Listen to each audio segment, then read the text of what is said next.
Hey guys, it's Sharon from the Joy Mentor. It's great to see you all here today. I have a question for you. Have you ever wondered why, when someone gets really sick, the first thing the doctor says is, we need to change your diet? Well, I have someone today that's going to help take out the mystery in that and help us to understand it. I'm really excited. We have a special guest. Her name is Marian Mitchell. I'm going to read her bio so that you know who she is and what her qualifications are. She is an integrative nutritional health coach and founder of Road to Living Whole. Marian and her team specialize in the diets and lifestyle specifically designed to heal the body for those diagnosed with so many serious diseases, such as autoimmune diseases, thyroid issues, blood sugar disorders, cancer, celiac disease, and many others. She began her own health journey because she was on the diet roller coaster, some of us relate, and she wanted to get off, but more than anything, she wanted to get healthy. She struggled with chronic migraines, ovarian cyst, hormonal acne, and asthma that required daily medication, and psoriasis. An effort to regain her own health, she explored every dietary lifestyle out there, including healthy eating, clean eating, vegetarian, vegan, raw vegan, paleo, and traditional Western. She has put together specific diets, including shopping lists and recipes so that we can feel empowered to change our health dramatically. Please welcome Marian Mitchell today. And welcome, Marian. I'm so glad you're here. Thank you. I'm so glad to be here. I have to tell you all that I personally have gone to Marian, and her program's incredible because it's all laid out. So I literally have a shopping list for every single week. And my favorite so far of all her recipes, and so far everything I've tried's been good, which means a lot if you want to keep me on a healthy eating plan, right? You've got to actually have something that tastes good. Is my soup. She's got this soup that is a squash soup, and it has sweet potato and onion and all these other good things in it. And I'm in love with this soup, and it's a perfect time for the fall to have this great recipe. Anyway, Marian, thank you so much for being here. I'm hoping that you will tell us a little bit about like your journey and why you became so passionate into this particular type of nutrition, which is very specified. Yeah.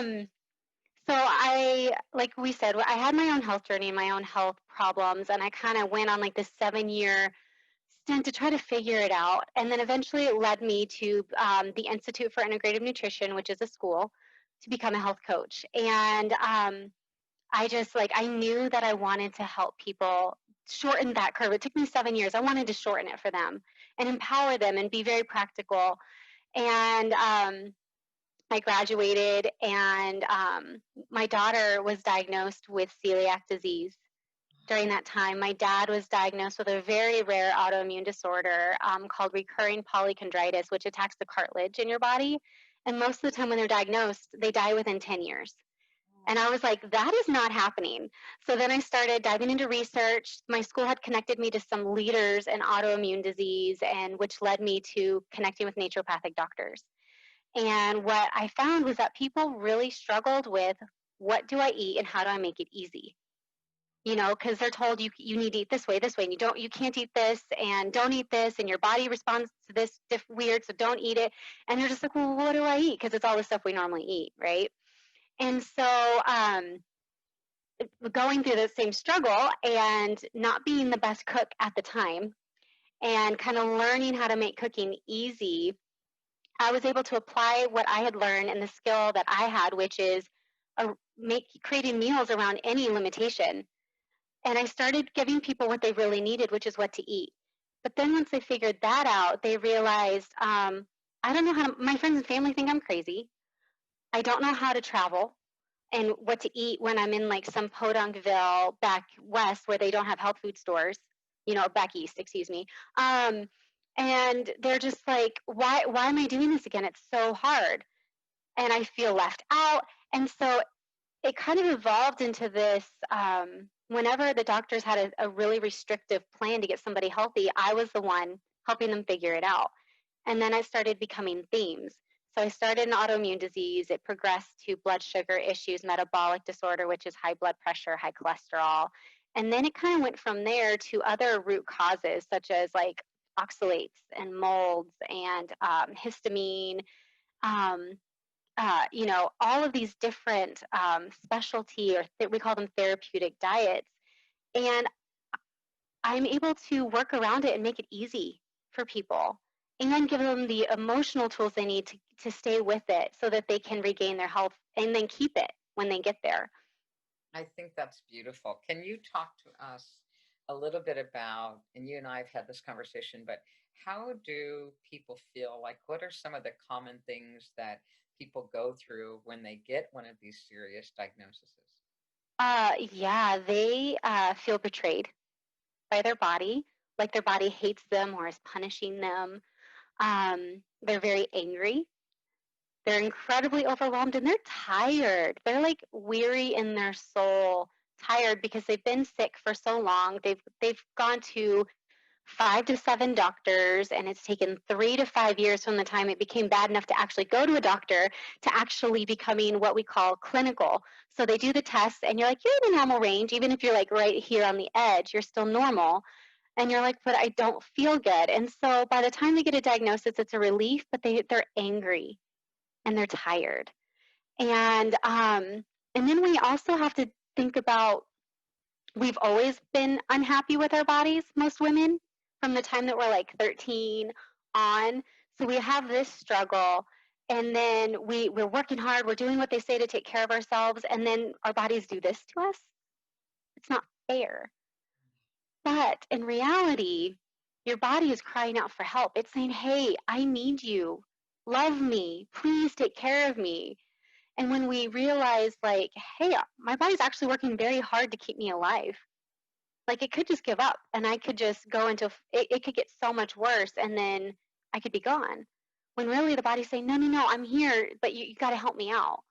And so it's that part that I try to help people realize, like, yeah, this is hard, but your body's not betraying you. Your body's crying out for your help. And it needs you to start putting it first and yourself first and your mental and emotional and physical well-being first. Oh, and I know how hard that is, right? As an So executive, hard. many years stopping and slowing down. And I was one of those people whose bodies cried out for help. And I kept ignoring it and going back to work until I ended up with a 10-day stay in a hospital for diverticulitis because I was letting stress get to me. And wow, I felt like a fly that just went splat up against a wall and then went down on the wall, but I finally had to pay attention. So I love what you're talking about. The body does give warnings. And really, if we just listen early on, it'll save us a lot of pain and a lot of discomfort in our bodies. Can you tell us, like, how much does it help if we change our diet and change our nutrition?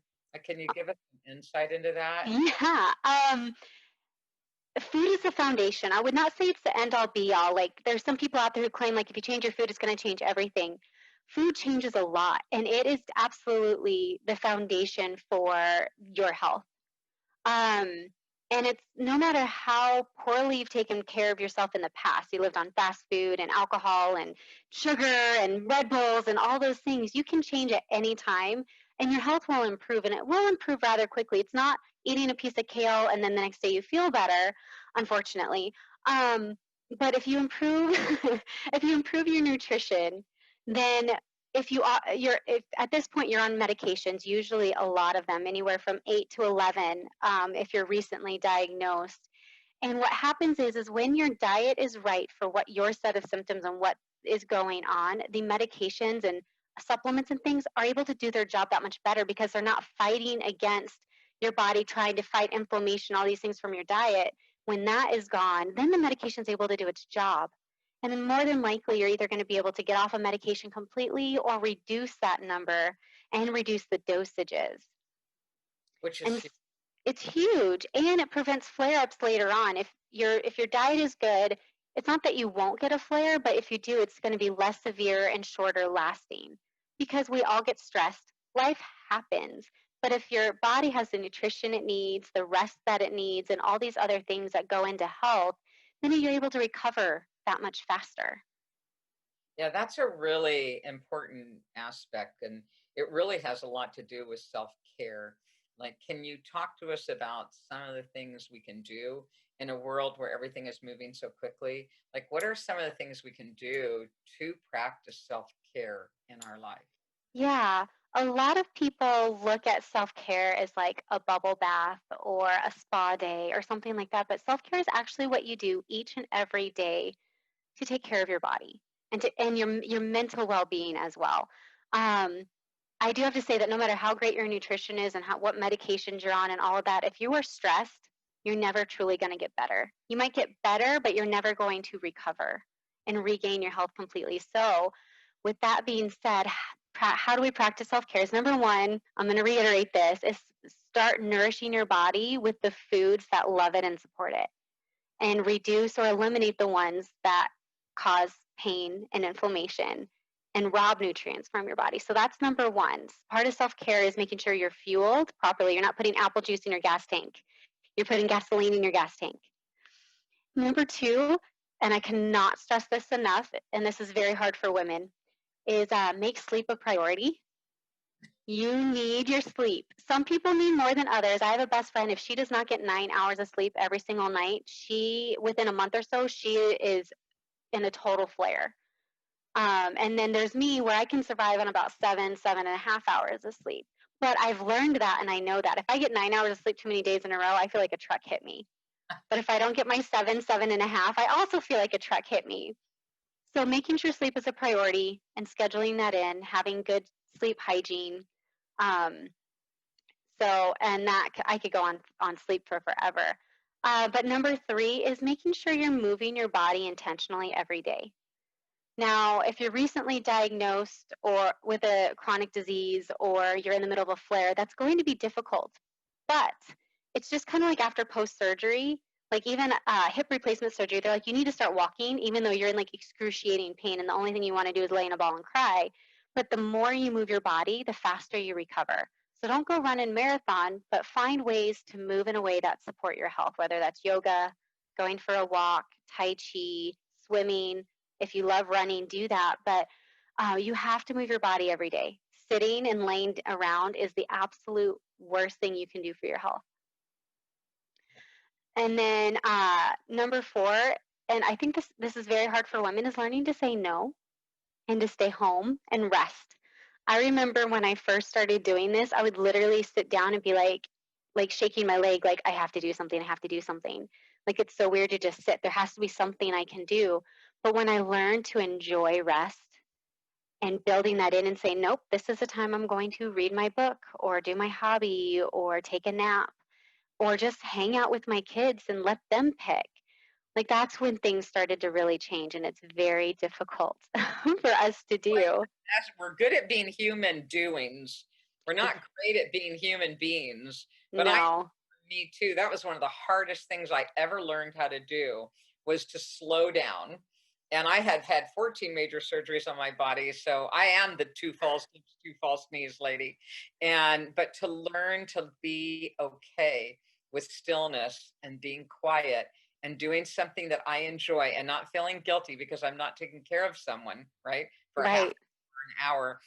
What a great thing to learn. But you're right. We literally have got to learn how to slow down and let it be okay that we take time out, even as mothers and busy wives, to stop and just say, this is our time. We're going to take it. It's also a great example for our children to Definitely. it is to say, like, what are you doing, mom? Well, listen, I'm taking time out right now to read a book that I've wanted to read, or I'm doing this. It's a great way to give them permission to do it too. So I love that. Definitely. And I have two more things. Two more things. It goes back to that feeling betrayed by our body. Is to physically write down three things that we're thankful for our body. Learning how to think positively about ourselves is retraining our thoughts. So writing down those three things that we're grateful for, like sometimes when things are really hard, I'm like, you know what? My body carried and birthed two children. Like that's incredible, and my legs get me where I need to go, you know, And so it's thinking of learning how to love our bodies and being and thanking it for the hard work that it's doing. It's beautiful. Be grateful for what our body does for us instead of Yeah. spend a lot of time hating our bodies. It's about time to spend some time loving our bodies. That's beautiful. All right. What else can we do for self care? Being gracious. I didn't get everything done today. I didn't do this. I didn't do that. And just being like, you know what? I did a lot and I did my best. So it goes back to that self care and that self love. Yeah. And self forgiveness and letting it. Yes. Yeah. It's funny that you say that. That'd be a big one for people, really, is to learn how to say, it's enough. I did enough. I know, especially for those of us that can be like the overachievers in life, I've had to learn to let perfectionism go. Yes. Perfectionism was a good friend for a long time, but perfectionism is so limiting that I've had to learn to say, you did your best and that's good enough. It doesn't have to be perfect, right? Yes, that is something I work on in a lot of my clients, especially when it comes to diets and therapeutic diets, because they are fairly strict for a reason. And it's like, but I ate leftovers today, or I had cheesecake, or I had coffee, or I had that wine. And I'm like, okay, cool. You still have to live your life. Like, don't let it derail you. Like, you had it, you enjoyed it. That's awesome. Now let's move on.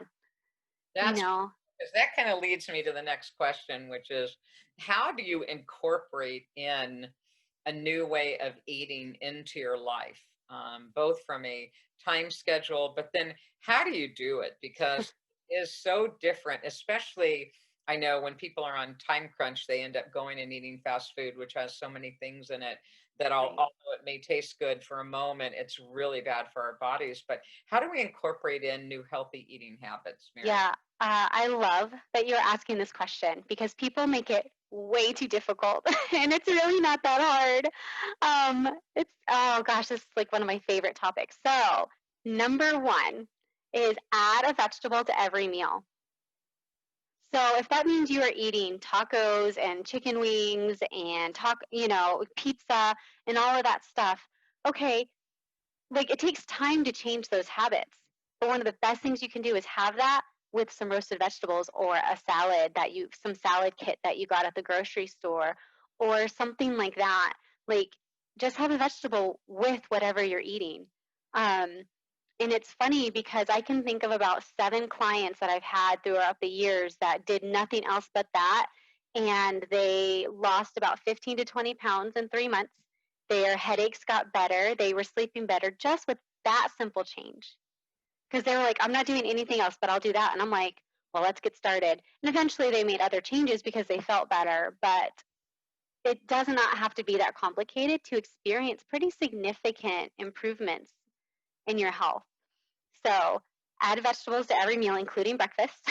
Keep it simple. Like I said, people tend to make it way, way too complicated. Like, I have to make this elaborate salad with these weird ingredients and it's $45. And I'm like, why? Throw a bunch of stuff that's in season in a skillet with some oil and some seasoning and cook it for 10 minutes with a lid on and then stir it around and cook it until it browns a little bit and boom, it's ready by the time your meat's getting off the grill. Um, and then taking advantage, and then even if you're buying what's in season, like let's say you're like, okay, I'm gonna get my food delivered from like Bountiful Baskets or something, and so you get like all this in season stuff, and it's like the same vegetables for a week. You can totally change that up depending on the marinades that you have in your fridge, salad dressings that you can use in a skillet. That's one of my favorite things. Or having collections of herbs like Mexican altogether and Italian altogether and Indian altogether. And you can make anything taste a million different ways. And it does not have to be complicated or elaborate. And it can be pretty if you have like 3 or 4 different vegetables in there. Funny, I love that because one of the things that I love that you did is, for all of you who don't know, Marian gives a dessert. Yeah, a dessert. I love that. You get a dessert for every meal.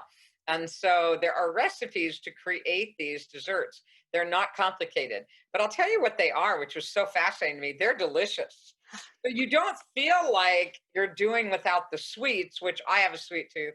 So I Me like too. because like it's like no, I know I'm going to actually get to have dessert every night. So I love that you incorporate that in. And then the other thing I did that you suggested is I went and got the different salad dressings and then the different marinades. They have no sugar in them. They're Mhm. super healthy, but they're delicious. So like one day I had like a buffalo chicken salad. Then the next day I had like tacos, and it's just crazy, but it's two different seasonings. So I'm not just eating the same thing repeatedly every day and getting bored. So another genius thing that you did, Marian. Absolutely. Mhm. Yeah, and So it's simple. it is simple. Is there anything else we can do? Yep, take advantage of shortcuts.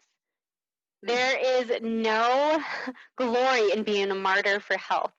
You Mm. do not have to cut your own head of broccoli or your own head of cauliflower. You don't need to spiralize your own zucchini noodles. You don't need to make your own salad dressing from scratch. Get past that right now. That goes back to the perfectionist thing. Stop being a martyr for health. Like, compared to 7 years ago, 10 years ago, like, there's so many shortcuts out there and they're affordable. And you can get them at every store: Walmart, Fry's, Costco. All of them have, like, you don't have to go to a health food store to get them anymore. So take advantage of shortcuts.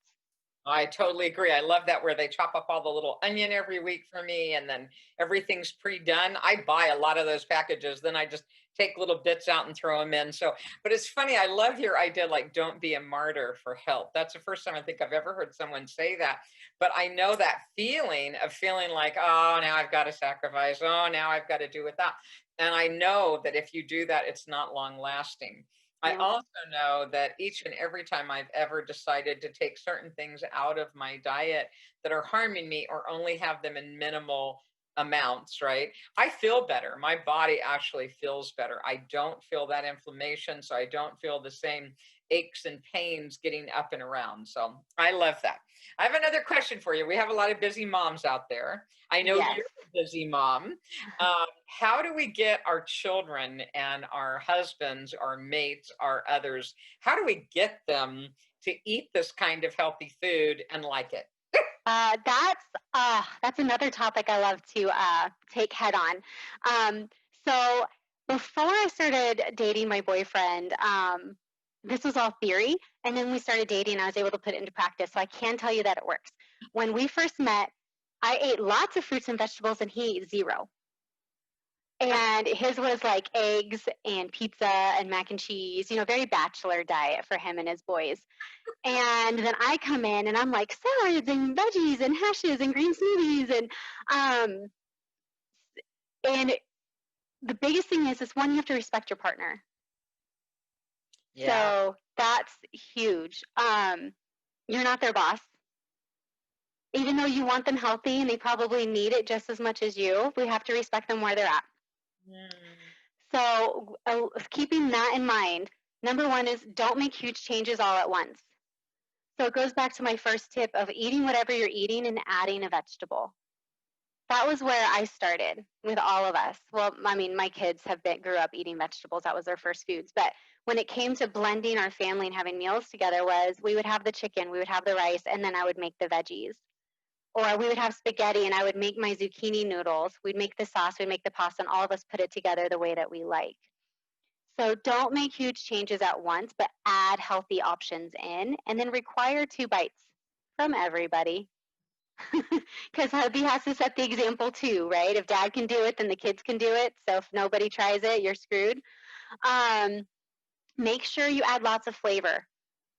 So if that means that they're eating broccoli covered in Velveeta cheese or smothered in ranch dressing, or they're putting ketchup on everything, let them do it and encourage it. Because as long as it's getting in their mouths, that's what matters. As long as the nutrients are getting in, right? Yeah, who cares if they're smothered in ranch Oh, dressing? that's a really open-minded way to look at it, but it's a lot more realistic what you're saying.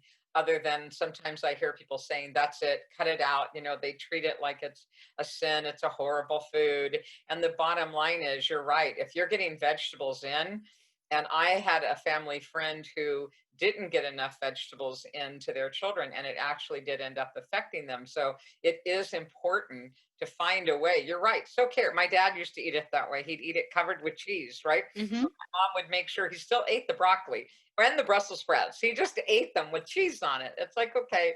but he ate them, right? Yes, exactly. So I have people that are like, I don't let them put ketchup on their food. And I'm like, why? If that means they eat the chicken or whatever, who cares if they're, I don't even care if there's like a quarter of a cup of ketchup eaten in that meal. Like, yeah, it has sugar in it. Whoop de doo. But then you're getting the protein in and you're getting the vegetables in. Like, if they're eating it and they're enjoying it, as long as it's getting in there, I don't care what's on top because eventually they'll learn to like it without that stuff. I did, Yeah, you yeah, know? that, Um, that's true. yeah, and then stay consistent. Um, I'm grateful my boyfriend has been so supportive of this, but we would, the 2 bite thing, like every meal we have a vegetable and we always have to take at least 2 bites whether you like it or not. For some reason, my daughter doesn't like rice, which I mean, I don't eat it very often, but that's like one of the things that we make and we're like you still have to take 2 bites. So if you set an expectation, be consistent with that. And then be consistent with exposure because it takes like 21 times for a kid to like a vegetable or Oh, a new food. It takes 21 times, which makes sense but when we're all tired and we're tired of fighting, but if the expectation is say, hey, just 2 bites, and if that means they get 2 peas, that's 2 bites. But eventually you guys are going to be in a great conversation one day, or you're going to let them watch YouTube one day, and then they're just going to like mindlessly eat, and they're not even going to think about it, and then it progresses. yeah. And I can say this works with special needs kids too, because I have one. One of my bonus kids is special needs, and he eats them. He's actually better than most of the other kids when it comes to adventurous eating these days. It didn't start that way, but he is now. So it does work. And it's really good for those children as well. I know I've watched my brother who's disabled and he has Parkinson's, but when he eats a healthy diet, he looks better. It seems like everything about his disease gets to be less as far as symptoms are concerned, and he just actually starts thriving. But he's got a bit of a sweet tooth, so I throw in the chocolate too. Heck But yeah. but he likes both. So I We love all reward ourselves, right? right. Words are okay. All That's right. the thing is when you are any health tips for those that are busy professionals where they are running every day and running every night, things they can do ahead of time maybe to help them. What could they do? Yeah. Um, so um planning is huge. Knowing what you're going to eat, but then being flexible with when you eat it. Oh, So making sure you have all the ingredients on hand for all the meals, prep them if you can, and then invest in the fashionable to go lunch boxes that look like briefcases or purses. Invest in the meal planning containers so that you can have everything in there. Um, and if you're traveling through airports and stuff, you can't take yogurt, you can't take Jello. I don't think you can really take salad dressing. You could try, probably not. Um, but you can even pack a lot of things, even with TSA and all of that. So it's just a matter of planning and even if you're not buying ahead of time, knowing what you can eat and knowing where to find it goes a really long way. yeah. And I think I've learned how to eat healthy in restaurants, regardless of the type of restaurant. I was talking to my best friend the other day because I think the hardest one for me is Mexican food because I love the chips. But Uh, other than that, and even then, I can still have the avocado. I can have other things that are good. But in every restaurant, I can find something that's a better choice, a healthier choice. It still tastes good. And I don't yeah, get deprived about not going out because I happen to love going out to restaurants, but to find a healthier way to do that. So I love that you say that. The other thing is meal prep because I have found for me, meal prep is absolutely vital. I'm very busy. I've got a very busy life, but I can always, if I do it ahead of time, then I can go in and extract a healthy lunch in the middle of the day and extract sometimes a dinner when I'm working late. So I love that too. My next question for you is one I think some of us worry about, which is it ever too late to change your eating habits? And then what are the benefits if you're changing them later on in life? Sometimes when we get yeah. diagnoses is when we decide, oh, I'm going to change now. But Yeah, it's never too late, ever. I don't know if for those people on social media, like a couple of years ago, this 70s bodybuilder, this black lady came out and she didn't start weightlifting until she was in her 70s. She was like 72 or in her 60s or something. And then she competed in bodybuilding competitions. mm, So it is never, ever too late. And yeah, a lot of my clients that are women get diagnosed in their mid 30s to close to 50 typically is when they get their big diagnosis. Um, and I can tell you that their health turns around all the time. It's not overnight. I mean, we're talking 6 to 9 months, and if they're closer to 50, we're looking at 12 to 18 months typically, which is realistic. Um, but and that's where you take like two steps forward, one step back, and it's just constant like because healing's not linear. It's very messy. I call it like think of a tangled necklace and how you have to like pull it apart and it gets retangled and all of that. But eventually it comes apart and then you have your necklace back. It's the same with health. Um, and it's never too late ever because our body always has needs, and if it has the correct fuel, it's going to work more efficiently, which means it's going to be able to heal and it's going to be able to do what it needs to do to keep you going and feeling good as best it can. It's funny, something that you said to me and it really stuck was it's not so much about what you're eating, it's about the nutrients in what you're eating. Your body needs those nutrients. So it's like I can see how you can eat extra foods that aren't nutritionally packed. But if you make sure you get the ones in there that have the nutrients so that you have the fuel, it just makes more sense. So I know now I look at things and think, what are the nutrients involved in that meal? Like, what in here is actually feeding my body as far as fruits and vegetables and even protein and healthy Mhm. protein. So it's fascinating that you talk about that because I know that's really helped me a lot to look at what are the nutrients and things that I'm eating. So I love that. Me I know too. I love that you do that. you're good. You're good. Listen, I you have a bunch of wonderful resources on your website. And for everybody, I want you to know Marian's website is listed directly below here. And on her website, she'll tell you about some of the resources, but you'll be able to find an incredible amount of resources there. So that's her website. She's also giving you all a gift of 5 changes to a sustainable, healthy diet. And she's giving you that for free. And that is listed below the link to that as well. So, Marian, tell us a little bit more about some of the amazing resources that are on your website. Yeah, so my goal is always to just be provide resources and tools. And so one of the big ones again is food. I love food as much as everybody. Um, so I have over 160 recipes, including plenty of desserts.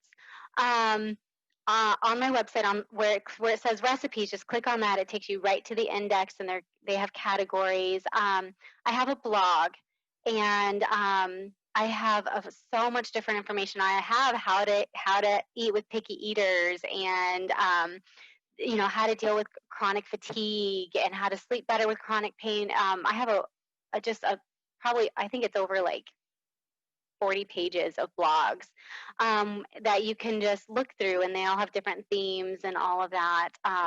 I do have therapeutic diets, meal done for you meal plans that come with like coaching emails on with them. So if you've like I just want to eat healthy and I'm dealing with a lot of like food sensitivities or food allergies, I have a plan for that. If you have recurring kidney stones, I have a plan for that. Um, and so you can look at them and see like, oh my gosh, my doctor just told me I had this. I have a plan for you. So you can get started and know what to eat and know how to shop and how to keep it affordable right away. And then, of course, I do have my download of the 5 steps to a sustainable therapeutic diet because I want people to have tangible steps that they can start right away. I love that. I have to tell you, you are just an absolute delight. And you are honestly, that your open minded approach to healthy eating is so refreshing because I don't believe that all of the restrictive stuff works. And so, what I love about you is you have found a way to have plans that actually really work in our daily life so that we can start to have better health, especially what I love that you've taken all the time and research to find answers to these specific diagnoses that we can get that are so serious because I mean, I've gone online to try to find things and it's just overwhelming. There's so much information. I don't know what to do. So I personally love the fact that I could go on and take your diet plan and take your list and go to the store and make these simple recipes and start living a far healthier life with my food. And I thank you for that. You are an actual gift. to all of us, Marian. So Thank thank you you. so much for being with us today and sharing all this incredible guidance around how to have healthy nutrition in a real way. Thanks, Marian. Thank you.